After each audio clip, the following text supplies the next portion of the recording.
All right, in the latest Fuck Around and Find Out, this is an actual post for farmers, farm pickers. Look at this beauty. $11 an hour, 9 to 10 hours a day, 7 days a week. This is a true post. I'm gonna show you some of the comments and you tell me which one is your favorite. 7 days a week, 10 hours a day, hell nah. They better fire up that plane from El Salvador. I hear maggots like blueberries. They're taking our jobs. So it makes better financial sense to ask them to risk them losing their crop instead of paying a decent wage. $11 an hour every day, all? I think the fuck not.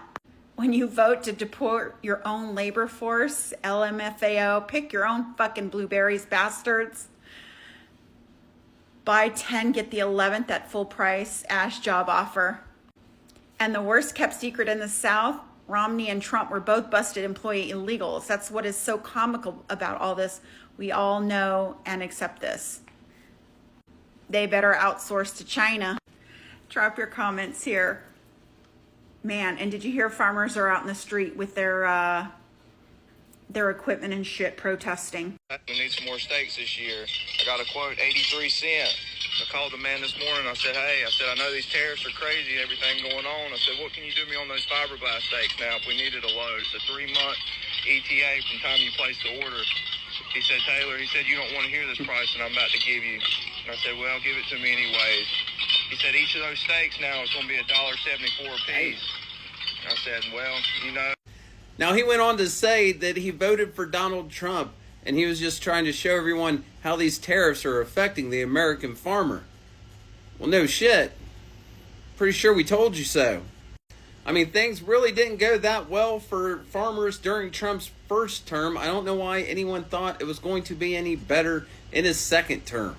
I don't know if they all just think if it gets so bad, there's always going to be a bailout there waiting for them, or what's going through their mind when they vote for Donald Trump. Though you can't be doing too bad, you got about 30 workers there you're employing, so times must not be too tough.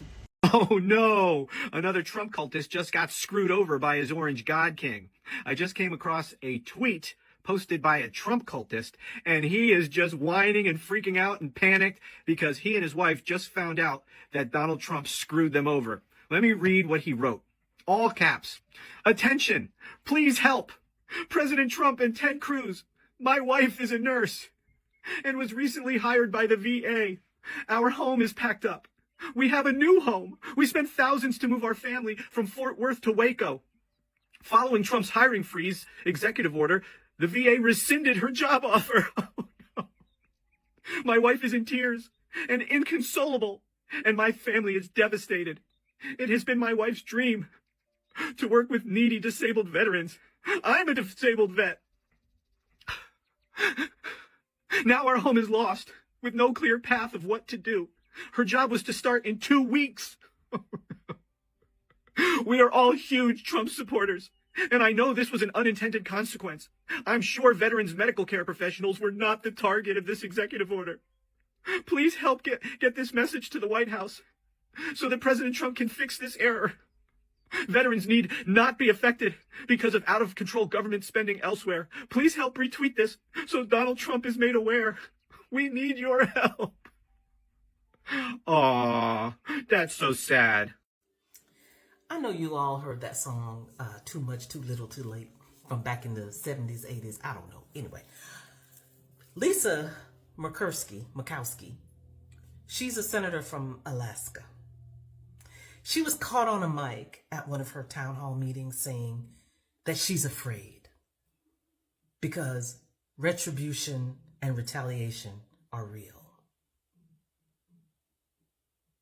You should be afraid because you and all of your sycophantic Senate colleagues had the opportunity, not once, but twice, to stop this. You could have stopped all of this from happening if you all had just impeached his ass.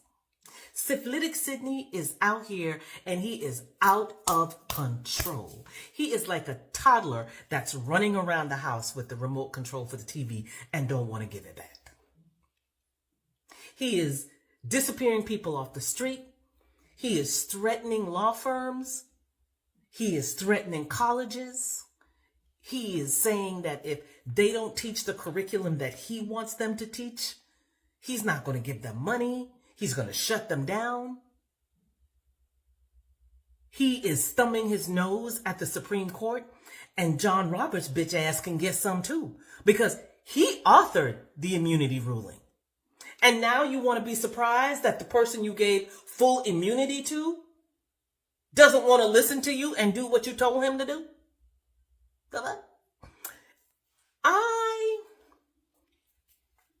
I hope you are afraid. I hope you are like Michael Myers and Jason, afraid. Because those of us that didn't vote for him, we've been afraid. Because the things that he is doing can affect any one of us at any time. So lady, you can whoa. Because you had the opportunity and you didn't do it. Now we all have to live with this BS.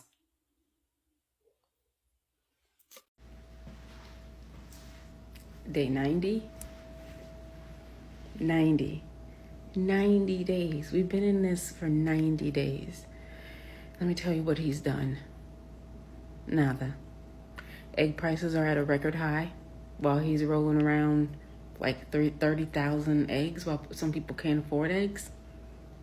Elon Musk says that Doge will be about $850 billion short in their $1 trillion cut of the budget.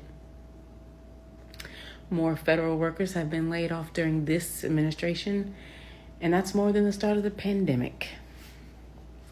The stock market has lost trillions of dollars because of tariffs, even though Delulu in chief claims that we are making $2 billion a day. Our allies don't trust us and is pairing up with other countries. And there are over 800, I believe, measles cases around the country. Trump also said that he could end the war in Ukraine in 24 hours once he was president. But now he's saying, I don't think I want to be involved in this. Why? Because it's taken too long.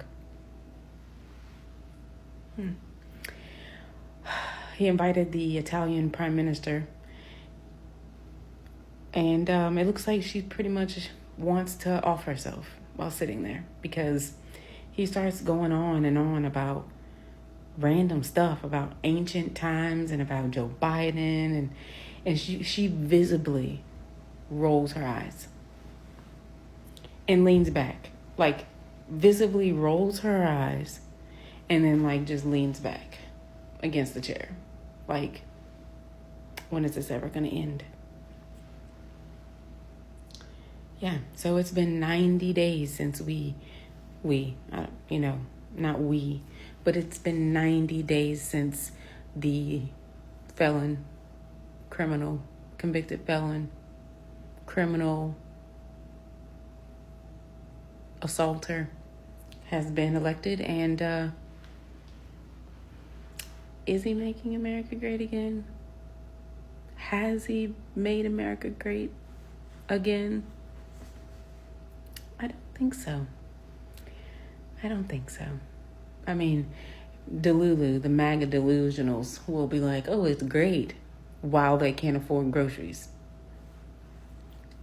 So there's no getting through to them. But the people in the real world, the people who live in reality, we all know, because our groceries are going higher.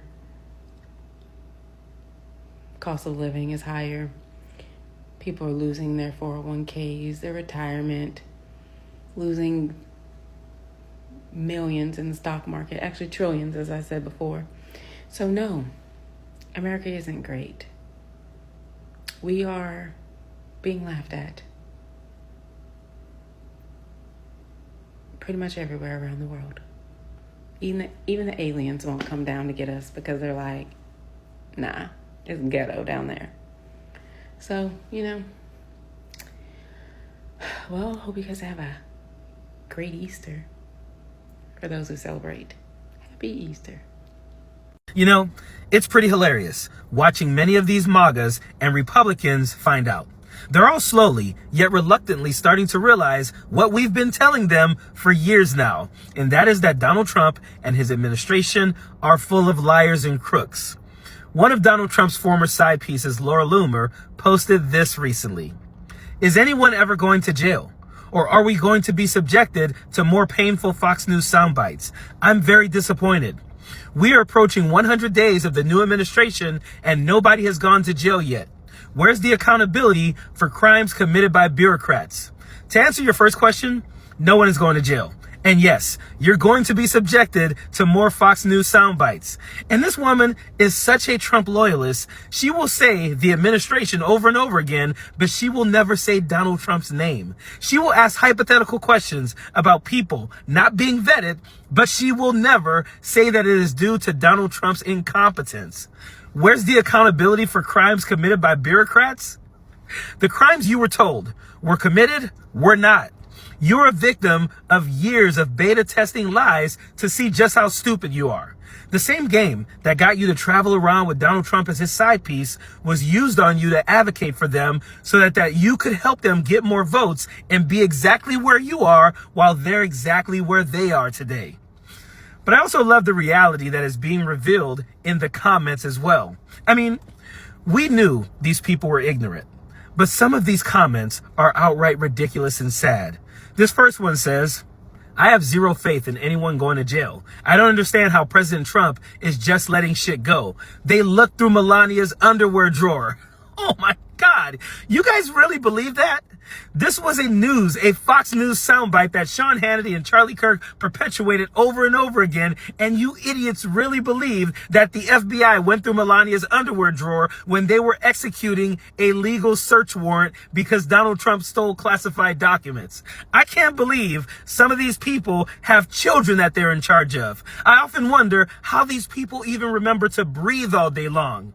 This next comment proves how far down the rabbit hole these people go and just how stupid the stupid is.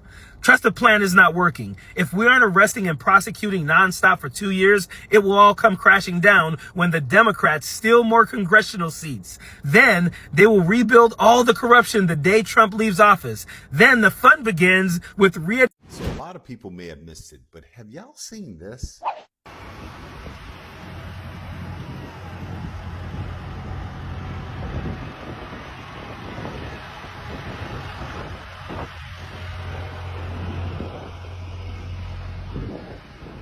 So first, let me describe what you're seeing. What you are seeing is a protest by Maine farmers. These are people, by and large, who voted for and supported Donald Trump. While Kamala won the state of Maine, and she won it by not the margins that you would typically see when there was a clear difference between what Donald Trump was saying and what Kamala was saying. He won, Donald Trump won this specific district where there is a significant population of rural voters and farmers. So this is how the news in Maine explain this situation. The Department of Agriculture has angered those who work on small farms across the state. Political reporter Kate McCusker heard from Maine's farmers who gathered to protest in Augusta today. With some arriving on tractors and one even carrying a bucket of manure, today Maine farmers gathering to protest recent cuts by the Trump administration. Several farmers from across the state spoke out against recent cuts by the U.S. Department of Agriculture to school lunch programs and food banks. They say federal funding is crucial for small farmers to sustain their business. Some say they've already invested money that the federal government had promised to reimburse them for, or have signed contracts to support them. And overall, they say the uncertainty and confusion is hurting the industry. This is not a partisan issue for me. I'm not a Democrat or a Republican. I'm a Mainer who thinks we need farms and farmers to feed people in our state. So Maine farmers, help me to do the math here. 1 + 1 equals 2. The sky is what color? Blue. If someone tells you who they are, it's best you believe them. Donald Trump said that these were the things that he was going to do, and he did them. He talked about tariffs, and he talked about cutting the Department of Agriculture. He did exactly what he said he was going to do. This is your around and find out moment. Just enjoy it. Take it like a man or woman. You voted for this. This is exactly what you deserve. No verified evidence of a complete shutdown of U.S. factories. For workers in places like Racine and Fargo, it was like a punch to the gut. One day, they were building the iconic red tractors that farmers relied on. The next, they were carrying cardboard boxes out of silent factories. These weren't just jobs. They were legacies. Generations of families had worked for Case IH, proud to be part of something bigger. Now that pride has turned to anger. The fallout was instant. Farmers who'd sworn by Case IH for decades were left scrambling. Need a part for your tractor? Good luck. It's stuck on a boat somewhere. Before we continue, make sure you subscribe to our YouTube channel with the bell notification turned on for more videos. Supply chain issues have indeed plagued the agricultural equipment industry, including Case IH. Planting season around the corner? Too bad, the supply chain's in shambles. Meanwhile, Case IH's execs stayed quiet, hiding behind sterile press releases. It's one thing to move jobs overseas for cheaper labor, but another to do it without a word to the people who built your brand. But the real tragedy isn't just the lost jobs, it's the collapse of entire towns. Picture Main Street, with half its shops closed because the factory workers aren't there to buy coffee, fill up their trucks, or grab lunch. Schools are losing kids as families move away, and local banks are sweating over mortgages they might never see paid. Even the Little League teams are hurting. Case IH used to sponsor everything. What they don't tell you about starting your own business is you've got to do everything by yourself. Well, not everything. Remember when you could leave work at work? Yeah, me neither. These days, everything bleeds together. Projects, doctor... From uniforms to trophies. While Case IH has historically supported community initiatives, there's no verified evidence of a complete withdrawal from sponsorships. Now, crickets. The silence in these towns is deafening, and it's not just the sound of idle factories, it's the sound of communities unraveling. For farmers, the stakes are even higher. Farming runs on tight schedules, and Case IH's sudden exit threw everything into chaos. Broken tractors can't be fixed without parts, and delays mean missed harvests. Smaller farms, already stretched thin, are facing impossible choices. Pay sky-high prices for imported machinery or risk going under. Some are selling off their land, while others are switching brands, painting over their red tractors in protest. The trust is gone, and once that's broken, it's hard to get back. And let's talk about the insult added to injury. While American workers were cleaning out their lockers, Case IH was posting job ads for their new factories overseas. They wanted the same skilled welders and engineers, just not in the US. It's like breaking up with someone and then asking them to help you move in with your new partner. The rage is real, and it's not just about money, it's about pride. These towns didn't just lose jobs, they lost a piece of their identity. So where does this leave us? Case IH's decision isn't just a corporate blunder. It's a wake-up call. When a company can vanish overnight, taking jobs and hope with it, what does that say about the future of rural America? The farmers, workers, and small businesses left behind aren't just fighting for paychecks, they're fighting for a way of life. And as the dust settles, one question hangs in the air. Who's next?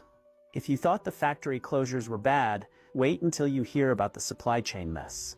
Case IH didn't just take jobs overseas. They left a trail of broken promises and empty parts bins. Farmers who'd relied on quick repairs suddenly found themselves stuck in a nightmare. A broken sensor? That'll be 6 weeks, if you're lucky.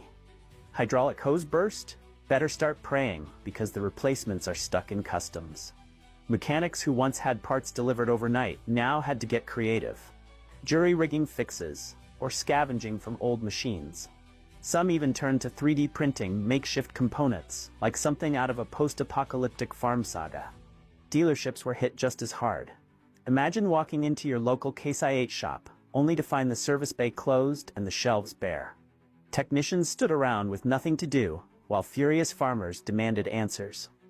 Warranty claims piled up like unpaid bills, and customer service lines were jammed with calls that went nowhere. The worst part? Case IH's legal team was busy sending cease and desist letters to aftermarket suppliers trying to fill the gap. So much for supporting the farming community. Meanwhile, the competition smelled blood in the water. Brands like John Deere and Kubota swooped in, offering discounts to farmers willing to ditch their red machines. Used Case IH tractors flooded the market, selling for pennies on the dollar. At county fairs, where Case IH's gleaming displays once drew crowds, rival companies set up shop, handing out free hats and coffee mugs like